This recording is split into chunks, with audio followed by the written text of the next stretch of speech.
then let's assume that you're running this episode only if the war is continuing.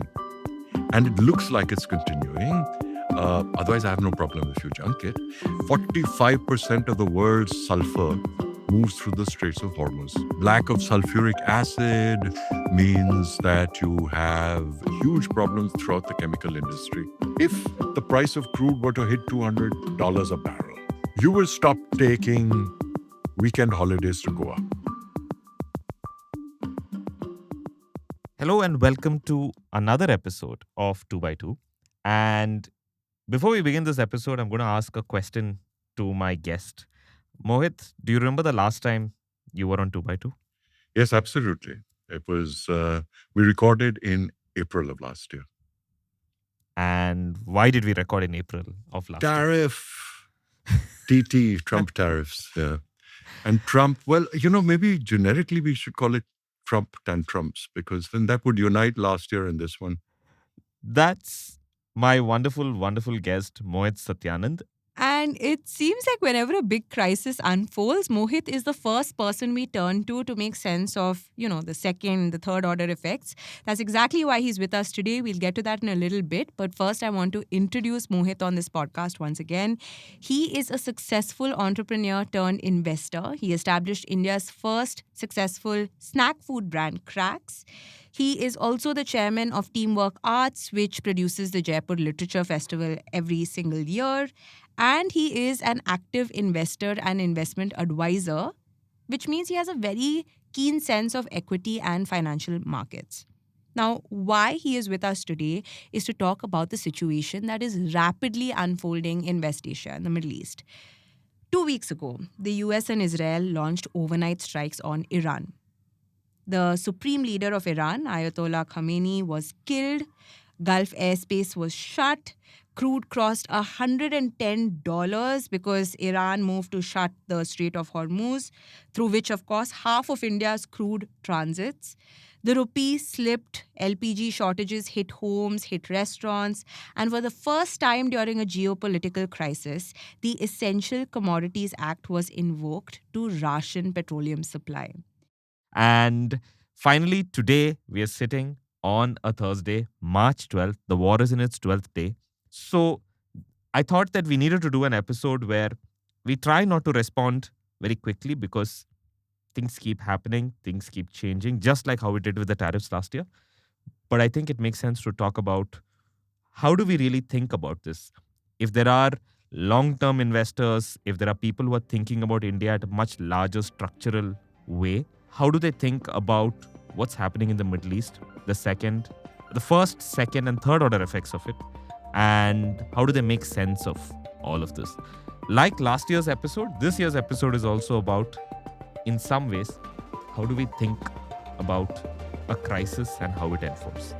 Welcome, Mohit, and yeah. Thanks, Praveen.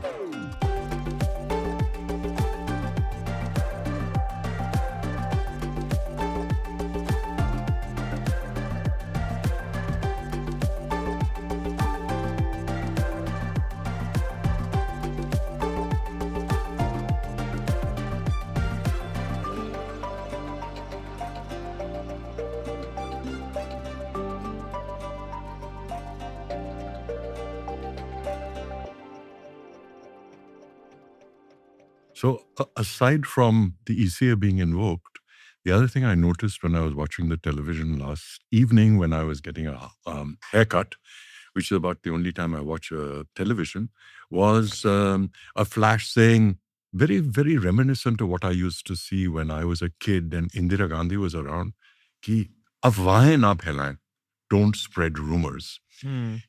This is the surest sign that there's a big dissonance between what the government wants you to believe and what you believe. Whether what you believe is more real or what the government wants you to believe is more real is not a stance I'm taking. But when you see, the other headline was LPG ke piche machi maar, which means that there's violence because of LPG. So people actually running away with gas cylinders. Now, I'm not saying that we're going to have rioting in the streets for LPG, but I'm just saying that this afwah phailane wale, desh ke dushman is what Indira Gandhi used to say. It's the first time I'm hearing it in like almost 50 years. So people are concerned.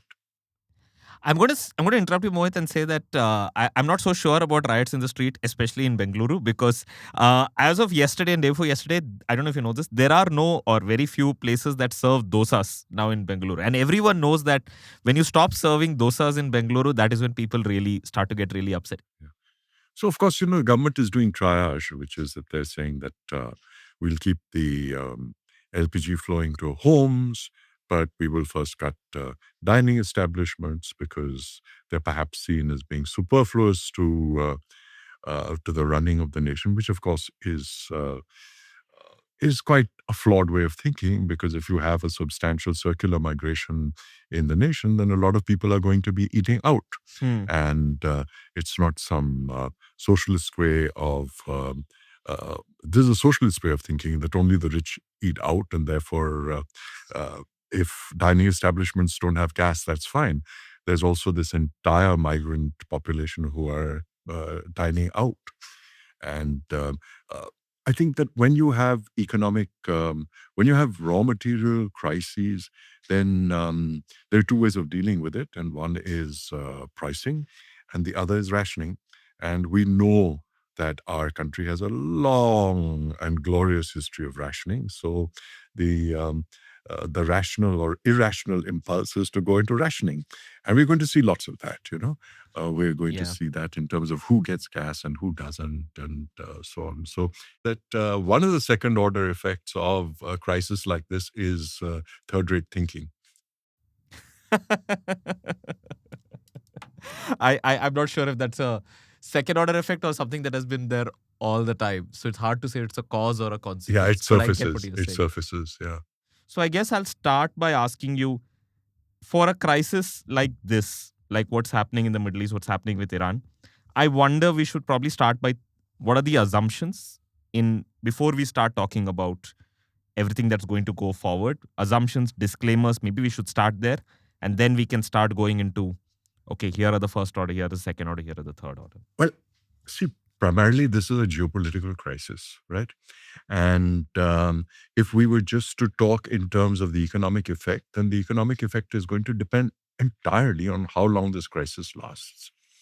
And if the crisis lasts 12 days, as it did the last time, then we'll have forgotten about it by the time you air this episode next week. And if it goes on for 3 months, then we're going to see severe distortions.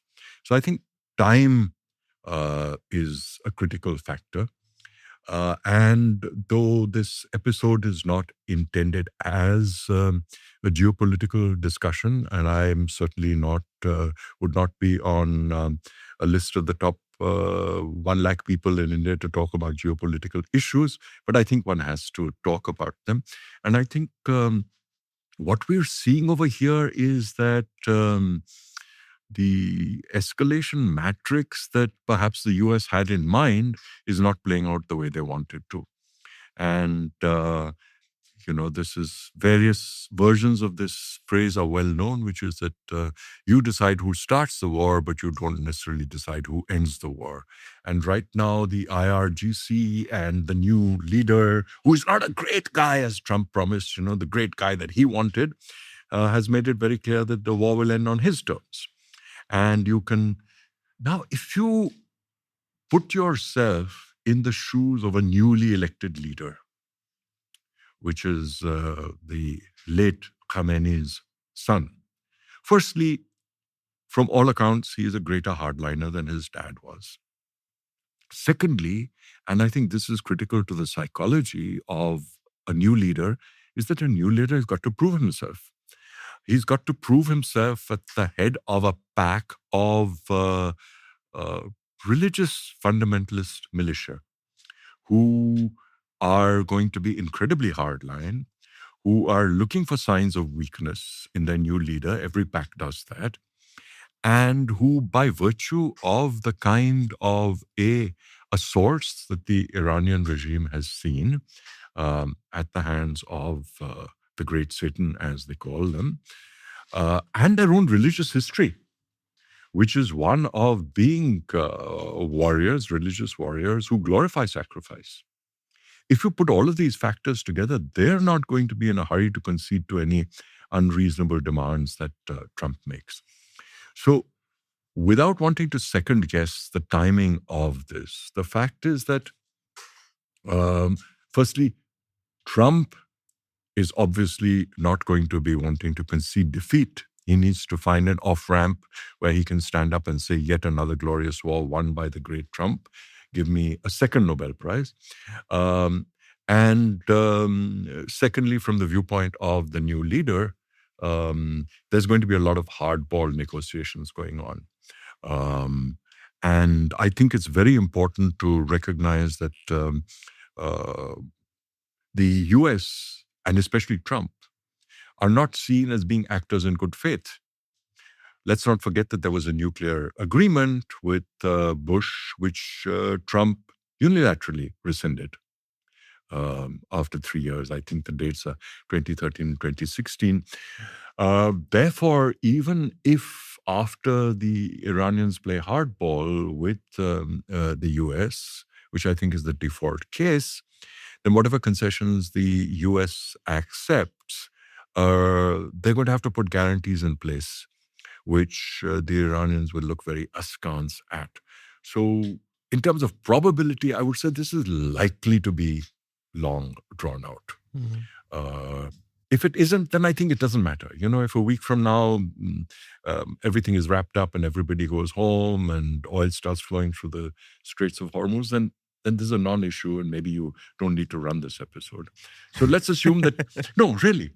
So let's assume. No, I agree with you. So then let's assume that you're running this episode only if the war is continuing. And it looks like it's continuing. Otherwise, I have no problem if you junk it. And the Straits of Hormuz remain closed. Then we're talking about a pretty serious situation. And then, since we are talking largely to Indian listeners, then I think it's time to examine both the first and the second and the third order effects of what happens. Yeah. Mohit, I have a question there, though. Of course, the war ends and this episode doesn't air, sure. But I mean, we had you on the show a couple months ago to discuss the Trump tariffs. Before that, there was something else. Then there was the Ukraine war. Then there was COVID. Now there is this war. I mean, Chance, there is going to be something. At some point, do we just have to accept the fact that the next couple decades are going to be marred with a fair bit of uncertainty, right? Like, is that the headspace that we should kind of be in? I think that's a very good way of looking at it, Rahel. I think, so two issues. I think firstly, that if you look at it again at the geopolitical level, it's clear that the US is having to deal with a situation where there is a struggle between two superpowers. And this is not something that they're entirely comfortable with. B, we have to deal with the fact that Trump is entirely unpredictable, including to himself. So I think even if we don't talk about the next couple of decades, even if we talk about, let's say, the next 3 years, we certainly have to going to have to be dealing with a lot of unpredictability.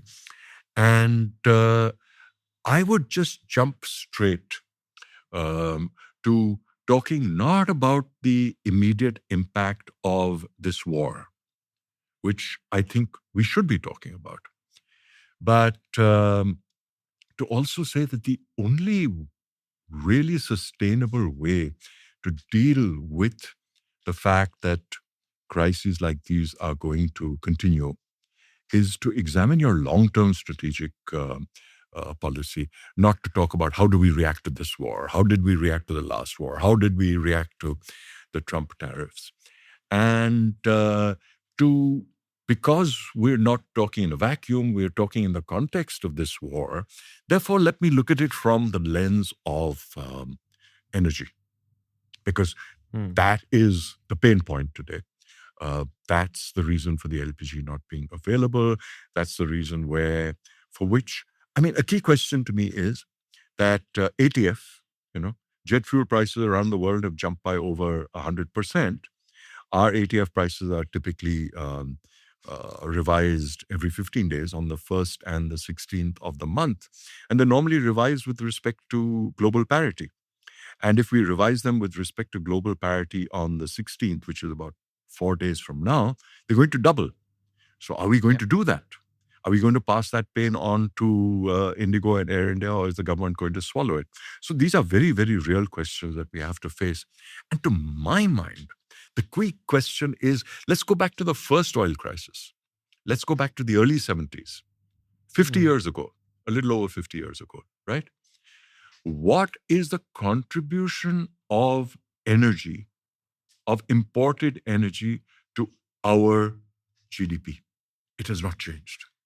We are still as dependent in terms of our imports, roughly about 30%, give or take, as we were in the early 70s.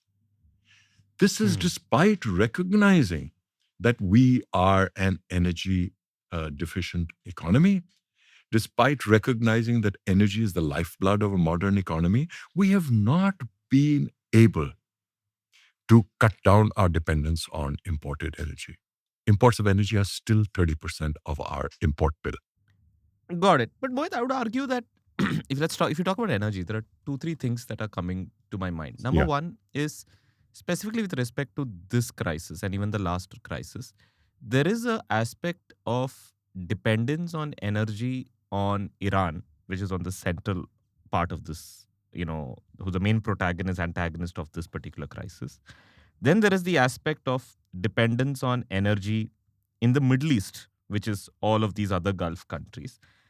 And I think these are, in a sense, now seem to be entangled together.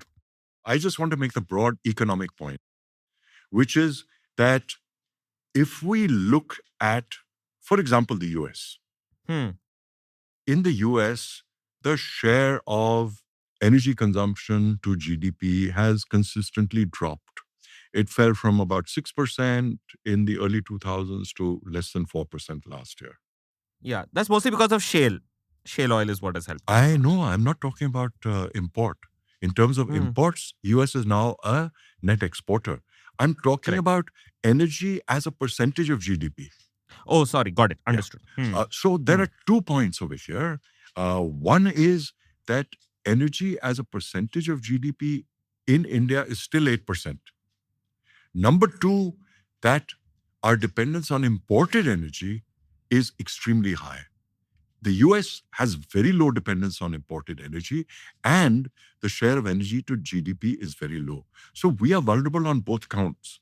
Now, as far as the Straits of Hormuz is concerned, we are immediately vulnerable, and more vulnerable than anybody else except perhaps China. But if you accept the basic economic principle, which is that most materials are fungible, which means that they can go from one place to another, and there will be temporary disruptions, but finally oil can flow around the world, and there's not a lot of difference depending on where you import it from. All the balances will resettle, and the chokehold of supply through Hormuz will not be as important as the price of oil. And the impact of the price of oil on your economy is going to depend entirely on how dependent your economy is on imports of oil. So that's the point I want to make, not about Straits of Hormuz.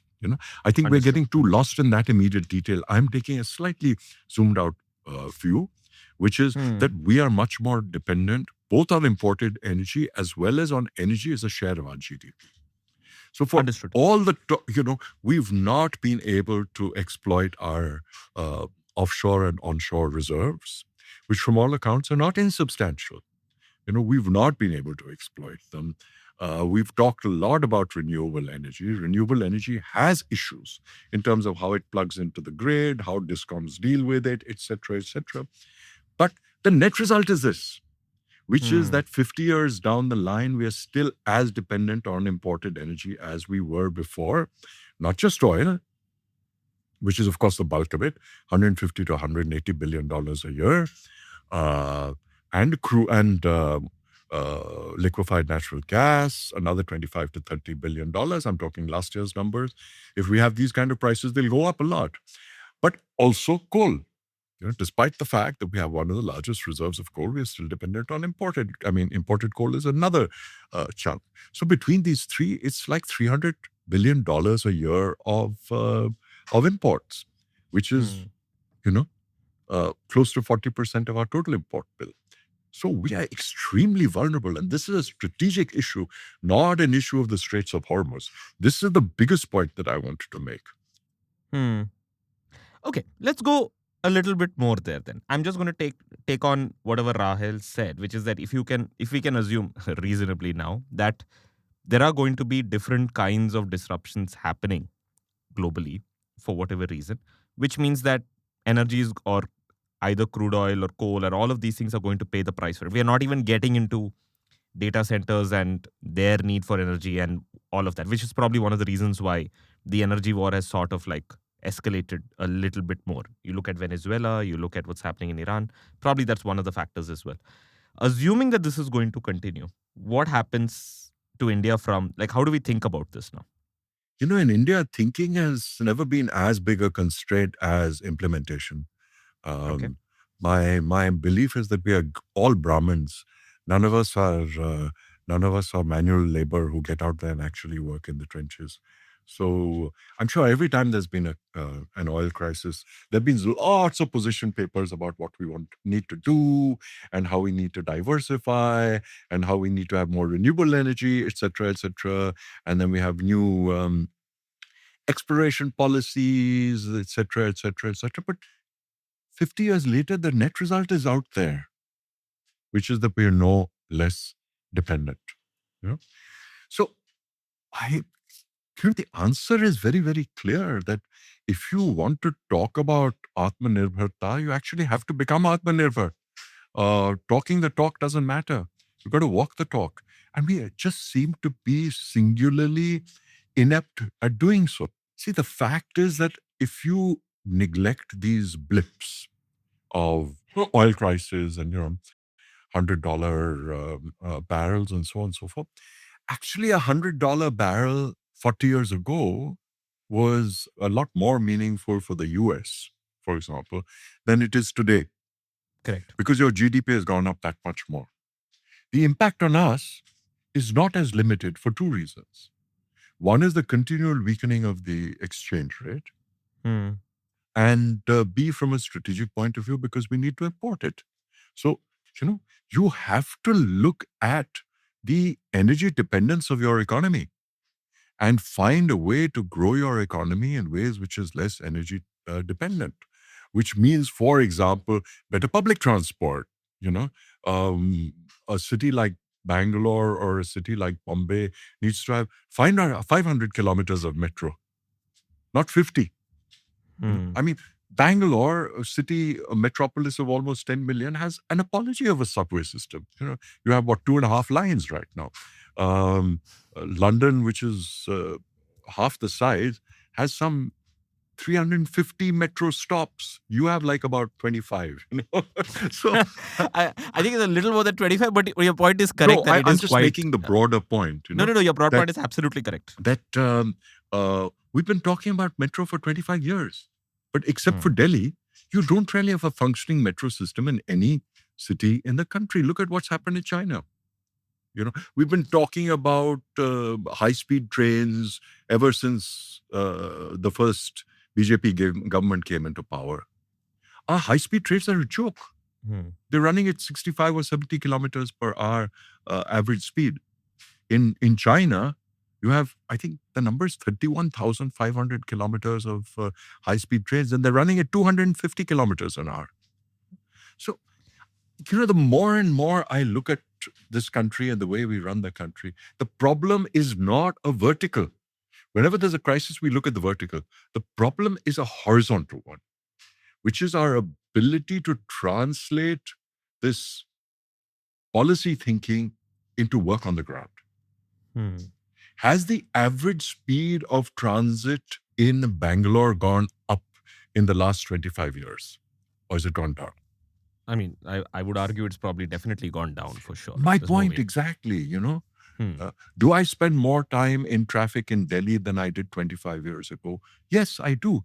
And all of these point back to the same thing. The more, the more time you spend on the road, the more petrol you're going to burn and add to pollution. I don't want to get into these. I'm just making the point that our ability to implement is a horizontal problem. It's not a vertical problem. So, Mohit, I agree. So, if someone is listening to this podcast, let's assume who's trying to understand over the next 12 months, 18 months, 24 months, 5 years, 10 years, they're trying to think, how do I really think about this? Even if we take for granted that, India's ability to build or do things on the horizontal is, we agree that it's not great. And it's unlikely it's going to change in the next, at least in the short term, it's not going to change. So, with that prior baked in, how does someone think about this and say, does this mean, as an example, let's say, for instance, if you look at, say, coal companies, like, let's say, I mean, I don't want to make it about stock market specific, but if you look at, say, Coal India and other companies like that, okay, you'd think that, you know what, I don't think these are going to be growth companies. Or if you look at, say, IRCTC, do you expect that companies like that or those kind of organizations are the ones that are going to be the ones that you expect to start to show something? I'm just trying to figure out, how does one think about this with this prior in mind? Yeah. So actually, though you said it's not about investors, both the questions you asked me about were from an investment fair point enough. of view. But so Fair let me answer that question, since it's clearly Sure. top of your mind, even though you didn't want to acknowledge it. I think my first response is as an investor. Sure. Which is diversify your portfolio geographically. And in a sense, I'm incredibly focused on India because my income is in India, right? Therefore, I must diversify. So I must geographically diversify to other countries. And if I say that 3% of the global GDP and maybe 4% of global market cap is in India, why should I have 100% of my portfolio here? So I think this is the first point that I would make to any investor. Now, you raised two very, very specific examples, so I can't ignore them. Coal India, not a great investment. IRCTC. So IRCTC, I think two things. One is that there is an inherent problem with the railways. It's an inherent political economy problem. Which is that you're subsidizing passenger traffic. And as a result, you have expensive freight, which has its own macroeconomic issues in terms of the cost of logistics, in terms of the ease of exports, et cetera, et cetera. So that's one set. As a result, and this is then, we know that the health of any company depends on its financial health. And one of the biggest sources of financial health is how much surplus are you able to generate. The Indian Railways, the operating numbers have kept going down decade after decade after decade. Therefore, there's no money left for investment. And now this is becoming a vicious circle. Because as a result, you're not able to improve the quality of passenger experience on railways. And therefore, you are not going to be able to recover money from passengers. And expectations of consumer service from the people who can pay, from people like you and Rahel and people like me, is going up all the time. Because the quality of the hotels we go to, the quality of the resorts we go to, our traveling experience when we travel overseas, we all travel overseas, the quality of the cars that we ride is all going up. And therefore, by comparison, the quality of the railway experience is not adequate. It's not that it's deteriorated, but by comparison, it's becoming worse and worse.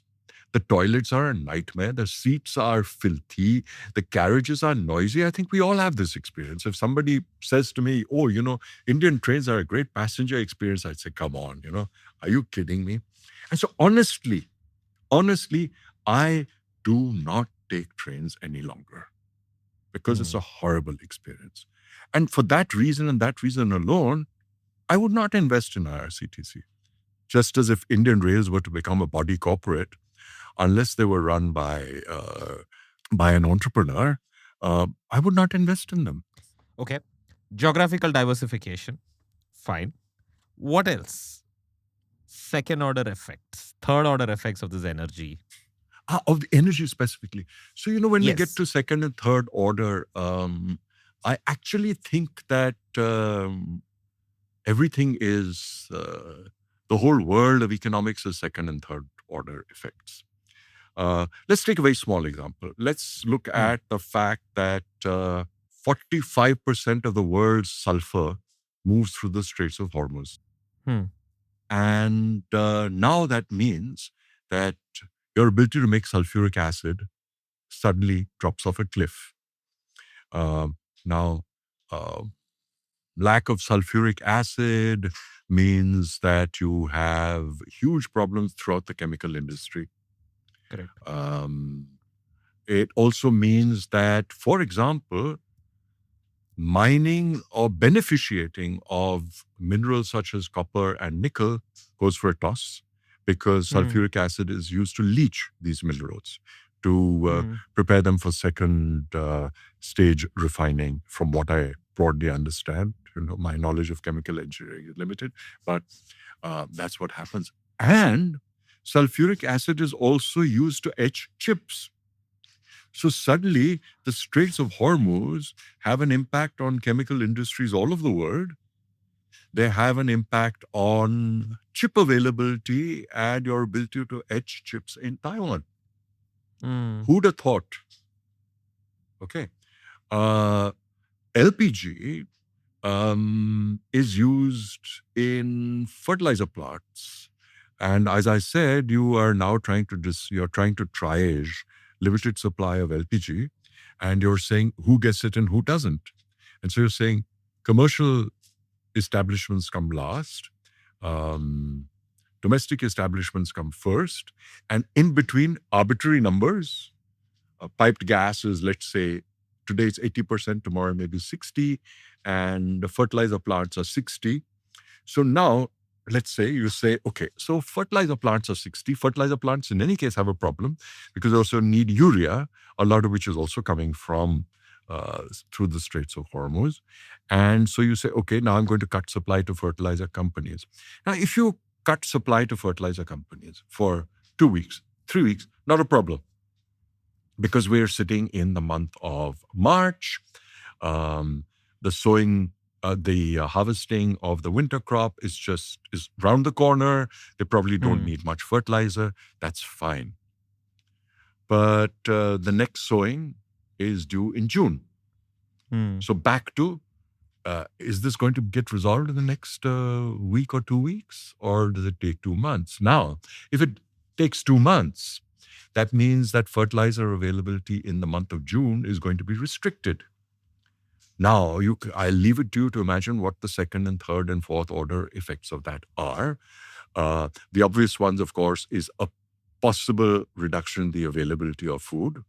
But the immediate effect of that is going to be that manufacturers of seeds and manufacturers of pesticides are going to have a demand problem, because if you don't have fertilizer, there's no point applying pesticides and there's no point putting seeds. So, when you look at this, you realize two things, which is something that we saw during the COVID crisis and we're seeing now again, which is that the world's distribution of resources and economic materials is so totally integrated.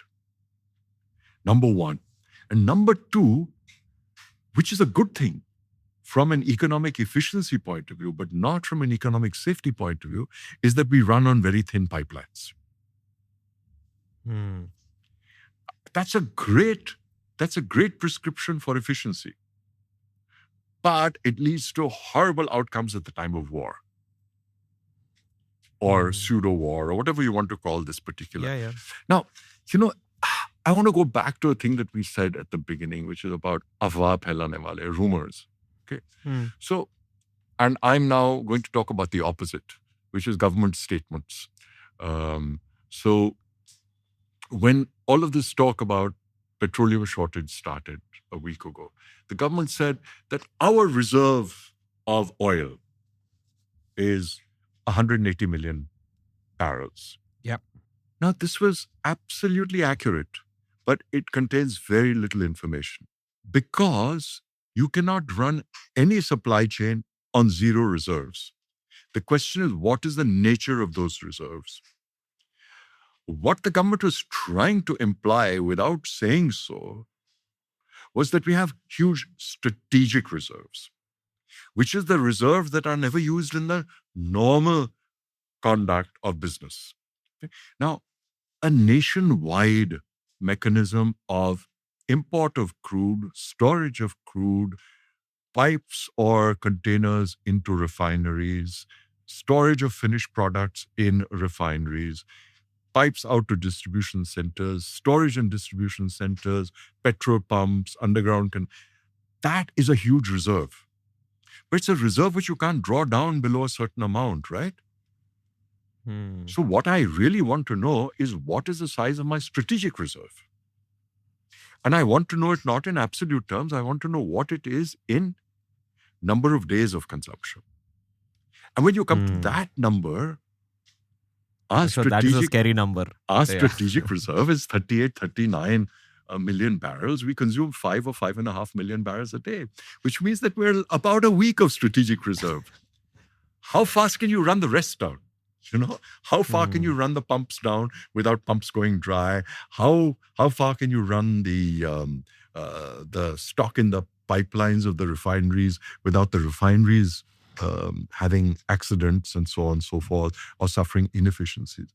So, in a way, this is a good thing, But when you have a crisis, it's a really bad thing, which is why you have some countries which have experienced shock in the past who have 30, 50, 100 days of SPR. As of now, and again, to go back to the question which you asked, which is how should we be thinking about it? In the past, we've said we need to have 80 million barrels of SPR. Well, why has it not happened? Not because we didn't think about it, but where do we acquire the land from?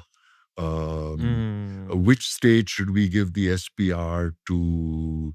How do we get the environmental clearance?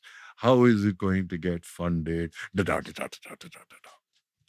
strategic direction is very clear. Let's have a couple of months of SPR. Interesting. I was just thinking about this. So and there is also the aspect of, I guess the second thing that we also touched upon it a little bit is the whole thing about what's happening with the rupee, right? And of course, without going too deep into it, I think one of the things that we're seeing is the weakening, especially which has become quite precipitous over the last, say, 12 to 18 months, give or take. It has always been like falling. But I wonder if you could just touch upon that. Because like you said, our incomes are in India, and which means that if you're making money in rupees and the rupee is falling in relative terms to everything else, apart from, like you also said, we go abroad. I don't know now how many people can, because it's like now the rupee now becomes much weaker globally. That means that India's buying power on certain things starts to go away. So things that you negotiate with respect to, say, trade deals and things like that, I guess those and all start to become a little vulnerable. We should talk a bit about the weakening of the rupee and what that. Yeah, so the weakening of the rupee is a symptom. And, I think what you mentioned was, you said that there are two sides to the equation, right? On the Forex side. Yeah, so no, all I want to say at this point in time is that prices are a result. And exchange rate is a price. It's one of the most important prices in an economy. So it's a result. And if you have a constantly weakening exchange rate, it's a result of the fact that your goods and services are not as much in demand as those of countries you are trading with. That's a simple fact, right? If there weren't capital flows. If there are capital flows, then it's also the demand for your currency or your banks or your treasury as a store of value, which is why we talk about the exorbitant privilege of the US, the fact that though it may be trade deficit, but the dollar is always strong because people think that it's a safe currency. So we don't have that. And there were times when the depreciation of the rupee was lower because money was coming in as foreign direct investment, and or money was coming in as FPI, foreign portfolio investment. Right now, we are going through a phase where our foreign direct and net foreign direct investment has gone from about $40 billion to about zero. And now, the government doesn't like anybody saying anything which can be construed as being negative. And therefore, their retort to it is that, this is a sign that our foreign investments are mature and that people are repatriating money from investments that they've made over here, which is factually correct. There's nothing factually incorrect about it. But if you are a foreign investor who has invested in a factory in India, which is the fastest growing economy in the world, then why are you taking money out? Why shouldn't you invest more money in the fastest growing economy in the world? Why are you making profits in the fastest growing economy in the world and investing it elsewhere? So there's clearly an issue somewhere, right? And if we don't acknowledge that issue, then we're not going to be able to deal with it. And this is where I go back to. We're great at discussing verticals, but we refuse to discuss the horizontal. The horizontal is that people find it a pain to operate in India. I think a great example of that, just a couple of days ago, I think front page of the Economic Times was, when something terrible happens, automatically you're thinking about what is the India opportunity. So then it was about how data centers in Dubai and in the Middle East got struck down. I think there was an AWS data center that got, was kind of impacted during a drone strike. And then they were like, oh, these companies are now looking for safer shores to offload some of their workload. And India and Singapore have figured that. But, I feel like when we talk about the India opportunity in the abstract, a lot of this nuance is left out of that conversation, right? Exactly. I mean, you talk about Gift City as a center for financial investment. And now, after 2.5 years of this stuff going on, you realize, A, nobody wants to work in Gift City. And B, that even if they did, there's still major issues with KYC and all of the government compliances on data centers, Or there was this, I think there was Tata were talking about setting up a fab in Gujarat. And when they started building the fab, they realized that the soil that they were building on was not strong enough for the pillars, and they had to start it all over again. I mean, this is really kiddish stuff, right? That you can't figure things like this out. Like, what is the soil stability? And should you be building something over there? And the level of stability, the quality of power supply that you need to require a fab, are you actually being able to deliver that in a situation where in the city of Delhi, even today, you have power cuts? They're scarce, but you still have them. Why should this be an issue? Why does every house in Delhi have inverters? So, Yeah. To my mind, this is the biggest question. Why don't we tackle the horizontal? We keep looking at verticals. Oh, okay, we have an export problem. Let's have an LPI. Again, you're picking up one vertical. You're choosing winners. The history of economic policy tells you the government should not be choosing winners. The government should be creating beneficial conditions for every form of enterprise. And then the market, not just your local market, but global markets, will choose your winners. But the government loves choosing winners. And you can imagine why. I just want to call your attention, Mohit, too, because I've also been reading about how to think about this in the future, the second order, third order effects. And I stumbled upon this sort of this, I wouldn't want to say predictions, but this kind of way of thinking from, I believe it's from Rajani Sinha, who's the chief economist at CareEdge, which is a credit ratings and analytics company. And here's what she says, which is that India basically has some macro resilience, which is that, it has 7% plus growth, and it's, the estimate this year went up to 7.6%.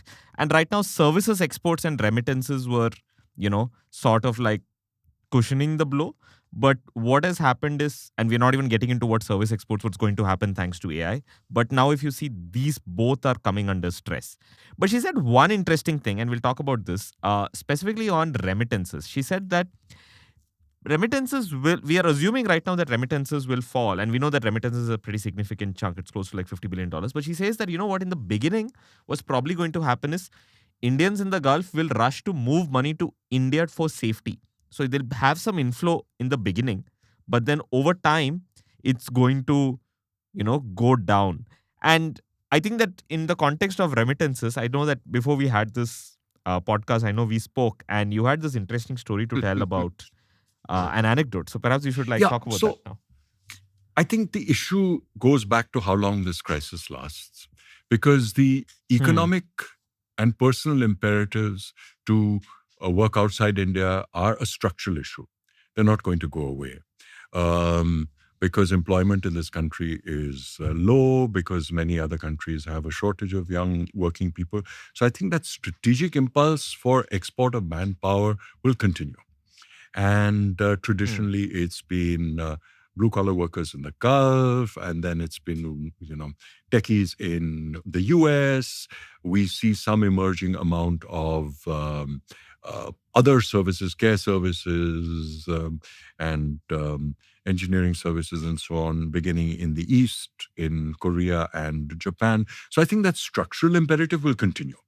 And there will be hiccups. You'll have a crisis here. But my own view is that long term, I don't think that India will cease to be a remittance economy. I think that will continue. So you can have major hiccups from the Gulf. And I was just giving you the example of our long-standing chauffeur.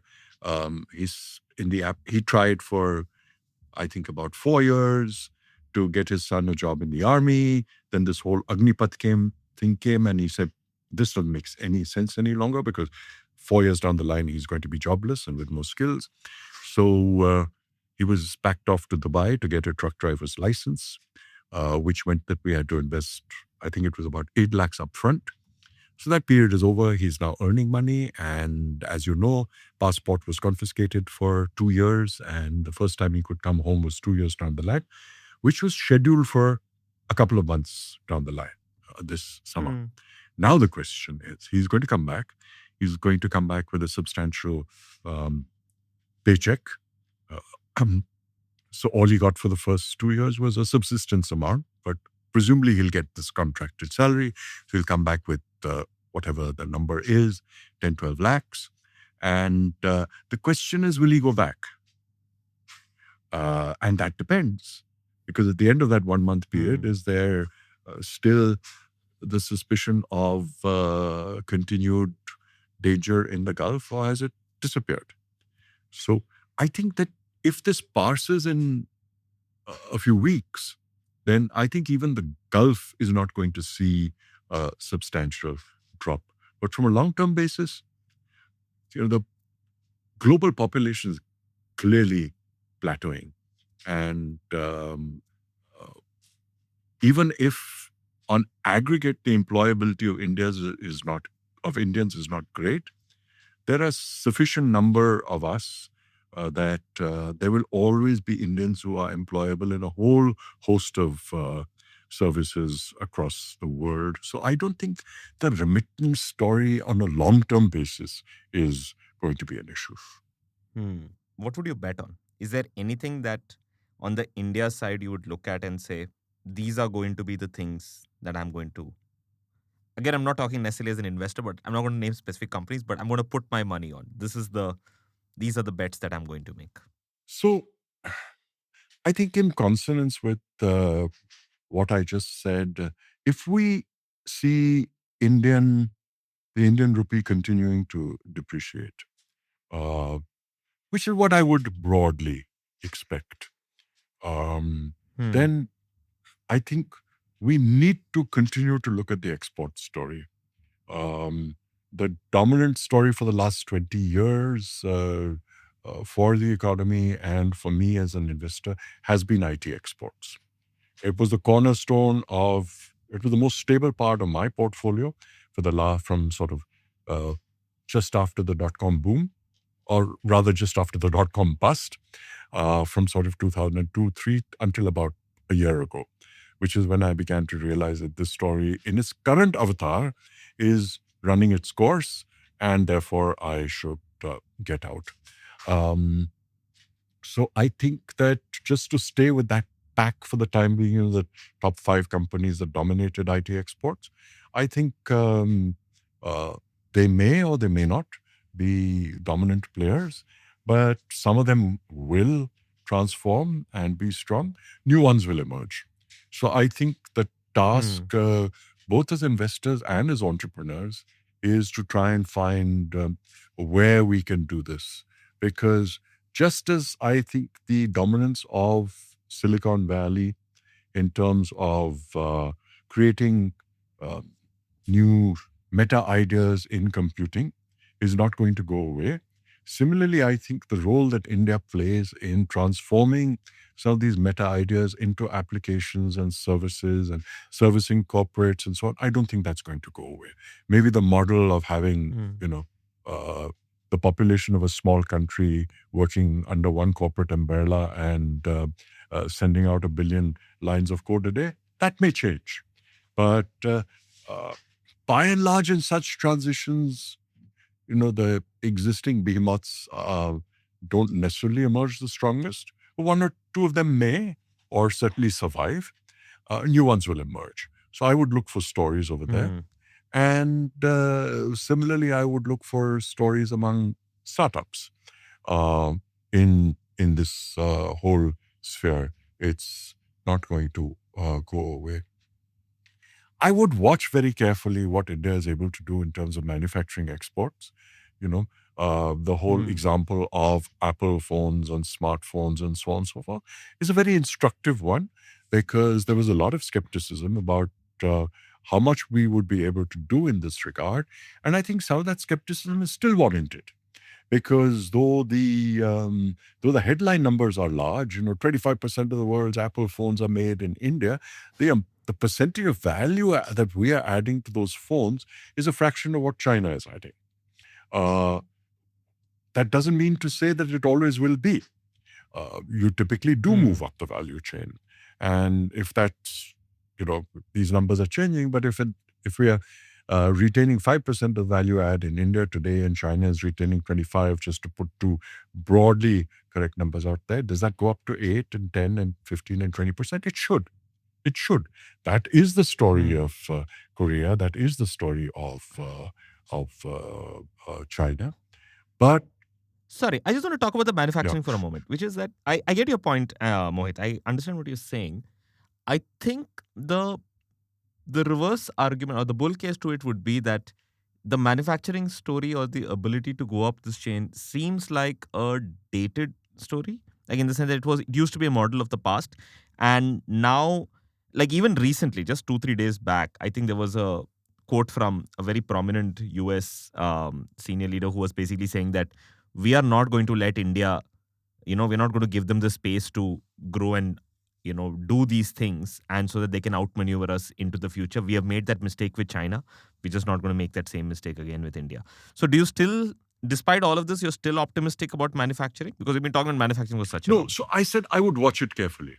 I don't think Okay, fair it's. enough. I don't think it's a given win, and I think it also depends on So the world has moved away from, in a sense. I mean, these are never binaries, but broadly speaking, we've moved away from liberalism to economic planning or economic policy, and if top-down economic policy continues to be part of the US approach towards the economic regime, then yes, we may have issues. But it's never really worked for the benefit of the world in the past. And at some point in time, I suspect it's going to be abandoned.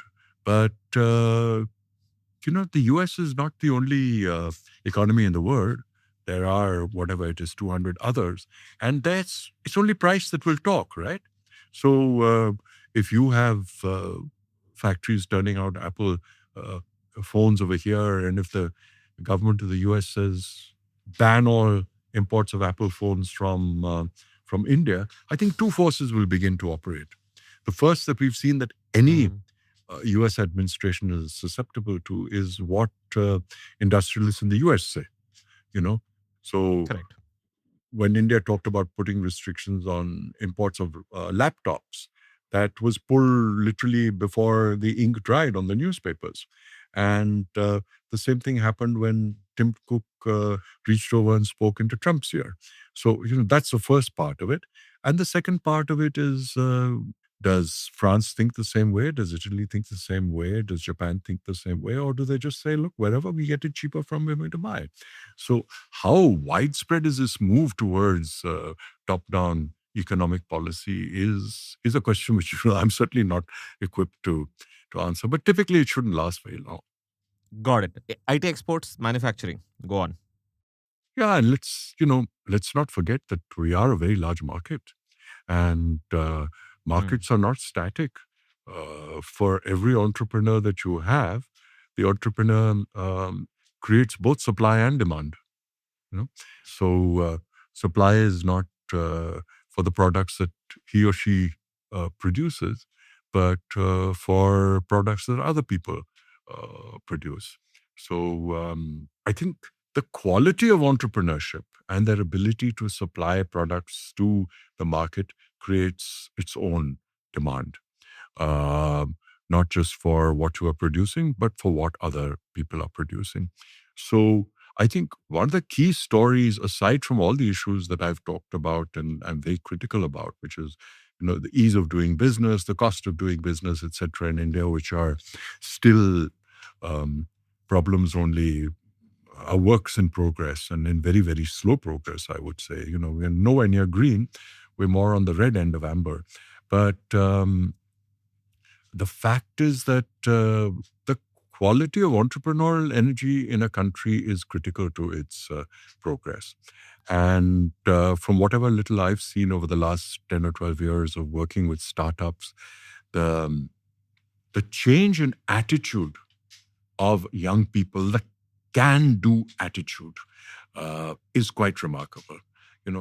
Your own organization, Ken, is an example of that. You've come into you've come into an industry broadly defined as media, which had huge challenges, but have created a completely new and unexpected shape for it, and a shape which is continuing to renew itself every day.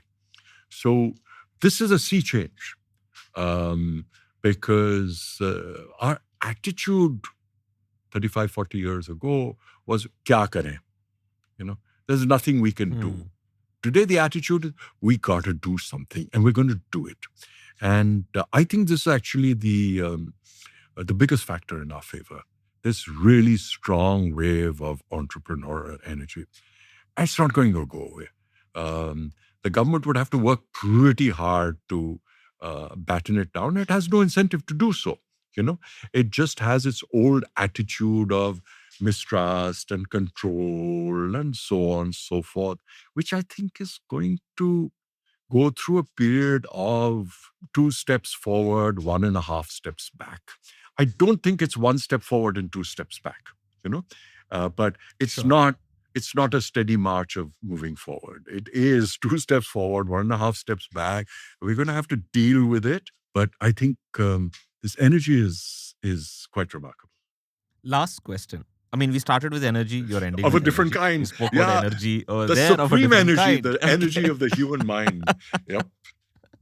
I like how we're basically saying that, the energy crisis that is happening through there can only be supplanted and fought back by the energy of the young people of India. Fair enough. I have a last question and I'm done, which is more of a cautionary question, which is, what is the one thing that, if that starts to happen for whatever reason, it could be anything, right? If you spot that, all bets are off. It's time to ring the alarm bells. It's ring the fire alarm, and now that is what is that canary in the coal mine where we start to get worried? I don't believe in any such thing. Because if anything was terminal, then there's no need to be concerned, right? If something happens that causes an apocalypse and we're all wiped out from the earth, then there's nothing to worry about.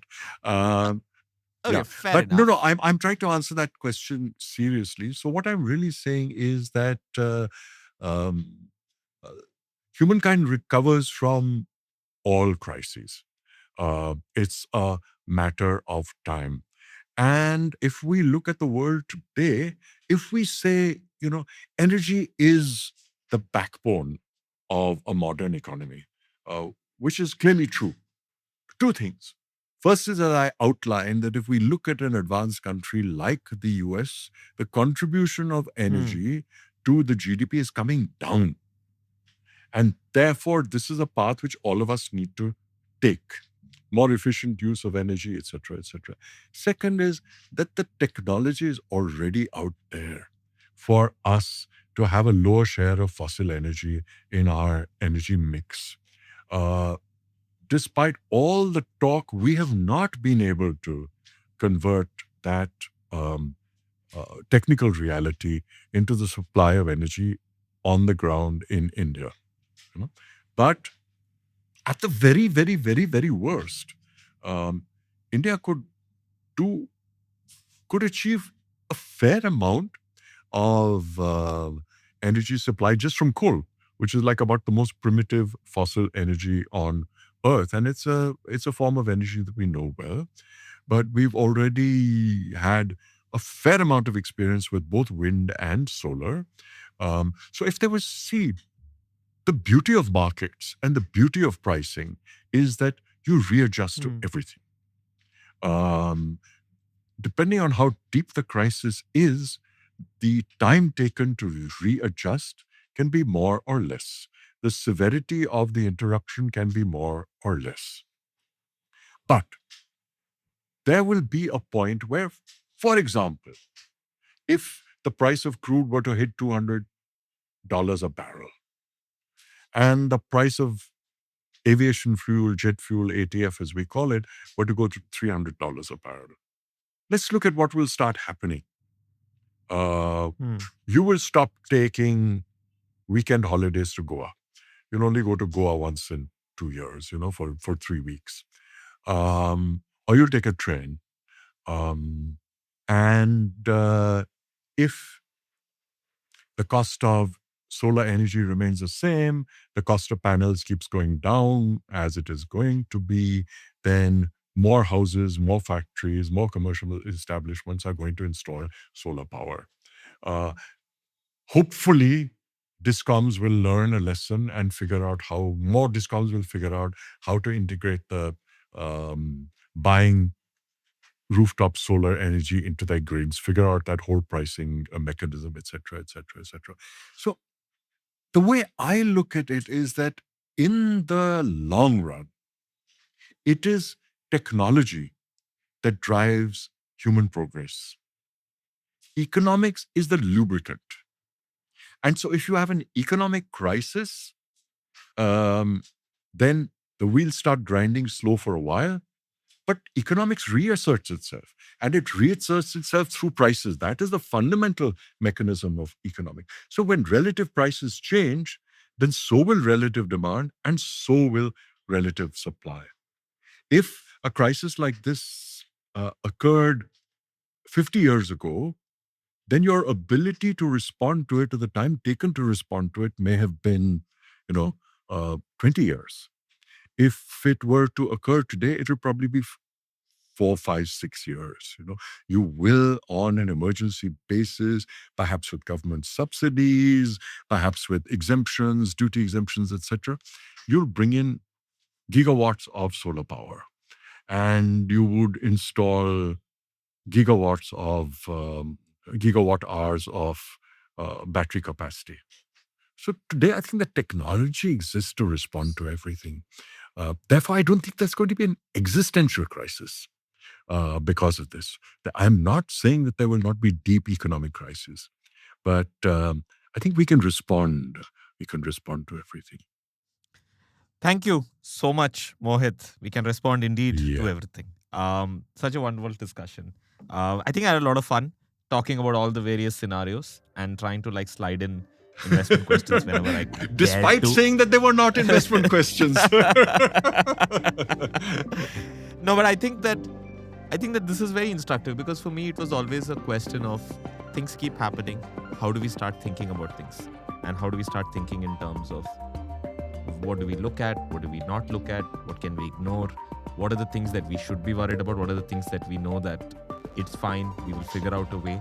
And I think, yeah, this discussion was just... Thanks so much, Thank you so Praveen. Lovely to meet you, Rahel. Thank you, Mohit. All the best.